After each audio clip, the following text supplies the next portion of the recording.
Les élections régionales et l'économie sociale et solidaire. Pour en parler aujourd'hui, nous sommes avec le président de la CRES-PACA, la Chambre régionale de l'économie sociale et solidaire en Provence-Alpes-Côte d'Azur. Bonjour Denis Philippe. Bonjour.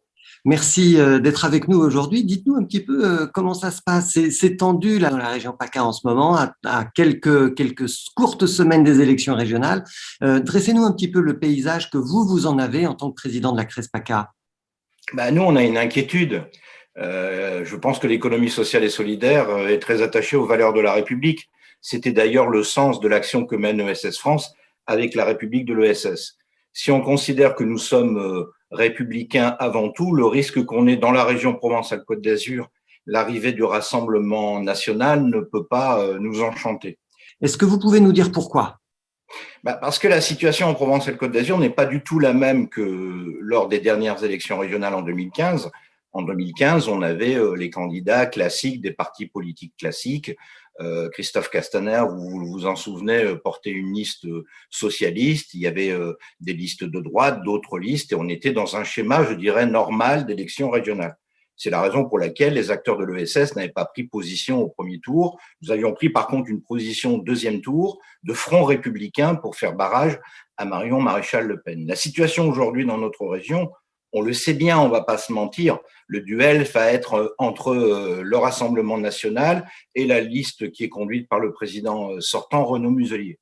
Moi, en tant que président de CRES, je sais ce que nous avons fait avec la région, même si ça n'a pas été simple au départ, mais nous avons rattrapé, je pense, avec cette région, le retard quand il s'agissait de la place de l'économie sociale et solidaire et de ses entreprises en région. C'est-à-dire que la région a compris qu'il y avait une réalité économique, qu'il y avait des entreprises sur le terrain qui étaient en proximité et que l'ESS était forte dans la région Provence-Alpes-Côte d'Azur.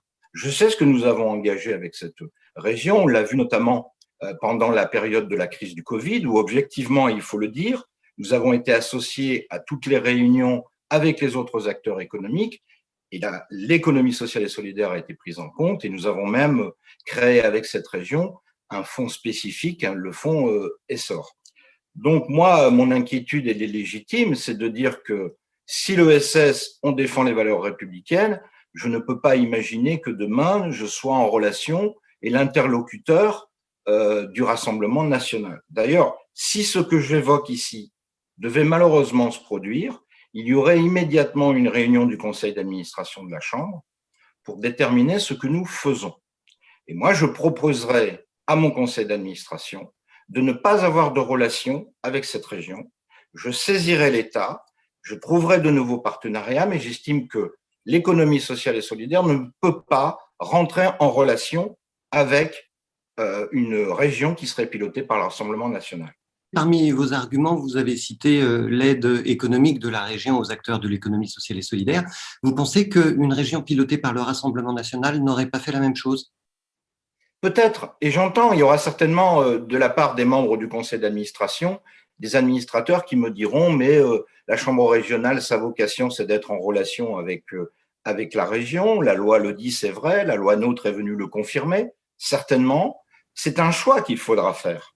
Moi, si cette vision-là, c'est de me défendre ça et que les administrateurs se prononcent pour que cette chambre régionale, ma chambre régionale, ait une relation avec le Rassemblement national, je ne serai plus le président de cette chambre régionale. Je démissionnerai parce que je pense à un moment, il faut quand même savoir dire stop et qu'il y a des limites. Et si nos valeurs sont la démocratie, sont les défenses des valeurs républicaines, et si on me dit que demain on peut discuter avec le Rassemblement national, je ne pourrai plus être le président de cette chambre régionale parce que je pense que c'est contraire aux valeurs que nous portons. Mais alors, Denis, si le Rassemblement national l'emporte en région PACA, c'est le résultat d'un scrutin, c'est le résultat du choix des électeurs. Est-ce que ça voudrait dire que l'économie sociale et solidaire n'a peut-être pas réussi à convaincre suffisamment de sa pertinence l'ensemble des électeurs, ou est-ce que vous avez une grille de lecture totalement différente? Moi, j'ai une grille de lecture différente, c'est-à-dire que nous avons des valeurs, jusqu'à quel niveau, avec qui nous pouvons discuter, avec qui nous pouvons travailler. J'entends qu'il peut y avoir un vote des électeurs de ma région qui conduirait à ce que le Rassemblement national soit élu. Pour autant, est-ce que les valeurs que nous portons ne doivent pas rentrer en opposition à ce moment-là? C'est ce que je pense, à des valeurs qui ne sont pour moi, le Rassemblement national, pour moi, ne porte pas les valeurs de la République. Et je pense que l'économie sociale et solidaire, son rôle, c'est de porter également, c'est dans son cœur, dans son âme, de porter les valeurs de la République. Alors, il n'y a pas que le Rassemblement national comme liste qui se présente, il y a d'autres listes évidemment, on ne va pas parler que d'eux. Qu'est-ce que vous attendez de façon générale des candidats aux élections régionales? On leur a envoyé un plaidoyer, puisque nous avons construit un plaidoyer pour ces élections régionales que nous avons fait conjointement avec le mouvement associatif, avec l'UDES, le syndicat des employeurs, en nous inspirant également des travaux qui avaient été réalisés par ESS France. Ce plaidoyer, nous avons fait le choix de l'envoyer à tous les candidats, sauf les candidats qui portent les valeurs de l'extrême droite. Ça a été un choix de notre région. Et je le redis, si par malheur, le Rassemblement national devait être élu, nous aurons, nous, au niveau de la CRES, une décision importante à prendre. Parmi les éléments de plaidoyer que vous avez soumis aux candidats, quels sont les 2, 3 les plus importants? Est-ce que, par exemple, vous demandez, comme le font d'autres régions, d'avoir une vice-présidence du Conseil régional en charge spécifiquement de l'économie sociale et solidaire, ou est-ce que vous demandez d'autres choses? On demande effectivement à ce que une vice-présidence, ça serait formidable, mais vous le savez comme moi, souvent les vice-présidences sont portées par les élus dans les constitutions des listes. Vous savez que dans les échanges que nous avons eus avec le président sortant, il y avait un engagement qui a été pris de sa part à ce qu'il y ait demain un conseiller régional en charge de l'économie sociale et solidaire. Dans notre région aujourd'hui, il n'y en a pas. Auparavant, du temps de la présidence de M. Michel Vauzel, la question de l'économie sociale et solidaire était forte et il y avait un conseiller régional en charge de l'ESS. On peut regretter effectivement que notre région n'ait pas, pendant ces dernières années, eu cette vision-là, mais nous avons, je pense, par notre travail, réussi à démontrer vis-à-vis de la région qu'il y avait une réalité ESS forte. Et aujourd'hui, je sais que cette région, je sais que le président Muselier en a tout à fait conscience.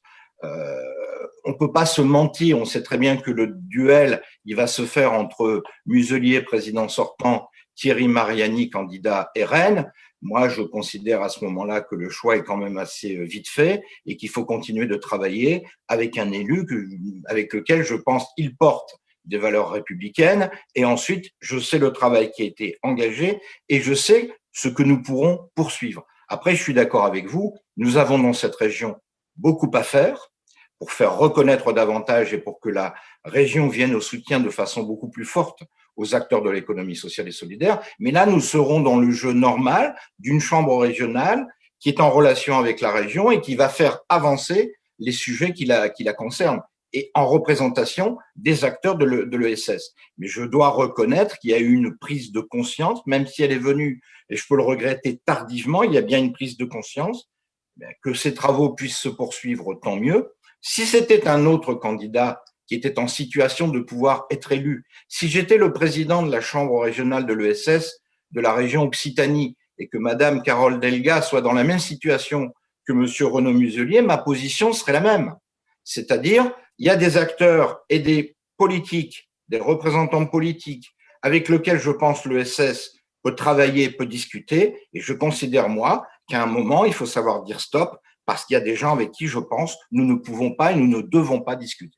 Eh bien, on suivra de très près, Denis Philippe, le résultat du scrutin en région Provence-Alpes-Côte d'Azur et dans d'autres régions aussi, d'ailleurs, sur Mediatico. Merci à vous. Merci beaucoup.